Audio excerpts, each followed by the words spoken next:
नमस्कार दोस्तों, आप सबका स्वागत है। ब्रह्मांड में कुछ ऐसी रहस्यमयी चीजें हैं जिनके बारे में हम समझने की कोशिश में लगे रहते हैं और उन्हीं में से एक है ब्लैक होल। ब्लैक होल जो हमारे विज्ञान और कल्पनाओं का एक अद्भुत संगम है। आज इस वीडियो में हम जानेंगे कि ब्लैक होल क्या होते हैं, ये कैसे बनते हैं, इनके प्रकार और कुछ अद्भुत बातें जिनके बारे में जानकर आप हैरान रह जाएंगे।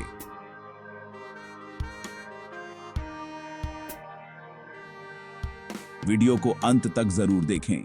ब्लैक होल, यह नाम सुनते ही सबसे पहले दिमाग में आता है एक ऐसी जगह जहां से कुछ भी बाहर नहीं आ सकता।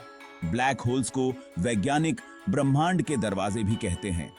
अब चलिए इसे सरल तरीके से समझते हैं। ब्लैक होल्स ऐसे जगह होते हैं जहां पर गुरुत्वाकर्षण या ग्रेविटी इतनी ज्यादा होती है कि वहां से न तो रोशनी बाहर आ सकती है न कोई अन्य वस्तु। इसे समझने के लिए सोचिए कि यदि आप ब्लैक होल के पास जाएं और वहां से बाहर निकलने की कोशिश करें तो आपको ऐसी स्पीड से जाना पड़ेगा जो किसी भी चीज से संभव नहीं है, यहां तक कि प्रकाश से भी नहीं। तो सवाल यह आता है कि ये ब्लैक होल बनते कैसे हैं। इनका निर्माण बेहद विशाल सितारों के अंत के बाद होता है।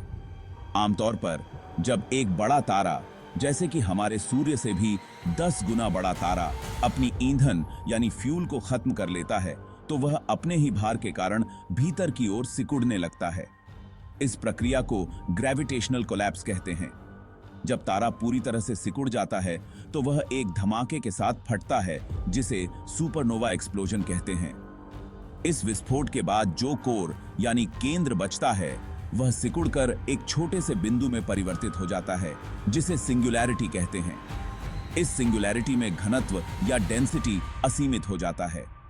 यहां ग्रेविटेशनल पुल इतनी अधिक होती है कि पास में जाने वाला कोई भी ऑब्जेक्ट अपने आप अंदर की ओर खिंच जाता है।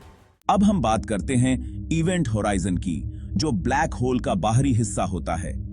इवेंट होराइजन वो सीमा है जहां से अगर कोई ऑब्जेक्ट या रोशनी भी पार कर जाए तो वह वापस नहीं लौट सकता। इसे पॉइंट ऑफ नो रिटर्न भी कहा जाता है। इसे ऐसे समझें कि इवेंट होराइजन के अंदर जो भी जाता है वो हमेशा के लिए गायब हो जाता है।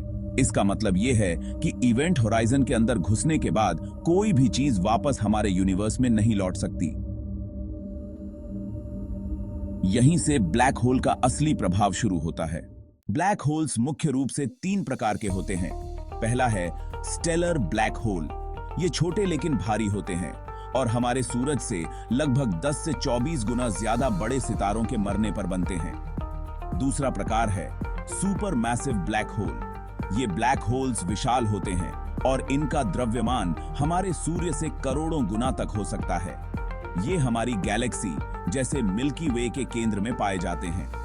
तीसरे प्रकार के होते हैं इंटरमीडिएट ब्लैक होल्स, जिनका द्रव्यमान स्टेलर और सुपरमैसिव ब्लैक होल्स के बीच में होता है। ये तीनों प्रकार के ब्लैक होल्स अपने आप में ही एक रहस्य हैं और आज तक वैज्ञानिक इनकी पूरी जानकारी नहीं जुटा पाए हैं। अब एक बेहद दिलचस्प बात करते हैं, ब्लैक होल्स में समय का प्रभाव। आइंस्टीन की थ्योरी ऑफ रिलेटिविटी के अनुसार जैसे जैसे आप ब्लैक होल के पास जाते हैं वहां समय धीमा होने लगता है। इसे टाइम डायलेशन कहते हैं। इसका मतलब यह है कि अगर कोई व्यक्ति ब्लैक होल के पास हो और दूसरा दूर, तो ब्लैक होल के पास वाला व्यक्ति धीमे समय का अनुभव करेगा। मान लीजिए कि आप ब्लैक होल के पास 10 साल बिताते हैं, तो जब आप बाहर आएंगे तो यहां हजारों साल बीत चुके होंगे। ये कॉन्सेप्ट हमें फिल्में जैसे इंटरस्टेलर में भी देखने को मिला है। कुछ वैज्ञानिक ये भी मानते हैं कि ब्लैक होल्स के अंदर वर्म होल यानी वर्म होल्स हो सकते हैं जो समय और स्थान में दूसरी जगहों को जोड़ सकते हैं। ये एक तरह से ब्रह्मांड में शॉर्टकट जैसे हो सकते हैं, लेकिन ये अभी सिर्फ एक थ्योरी है।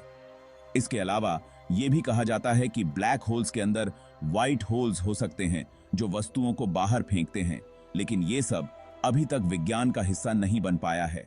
तो दोस्तों, ये था ब्लैक होल्स के बारे में एक विस्तृत सफर। ब्लैक होल्स हमारे ब्रह्मांड के ऐसे रहस्यमयी पहलू हैं जिन्हें समझने की कोशिश में इंसान अभी भी जुटा हुआ है। कौन जानता है कि आने वाले समय में हम और क्या-क्या अद्भुत खोजें करेंगे। अगर आपको ये वीडियो पसंद आया हो तो लाइक करें, चैनल को सब्सक्राइब करें और हमें कमेंट में बताएं कि आप अगले वीडियो में क्या देखना चाहेंगे।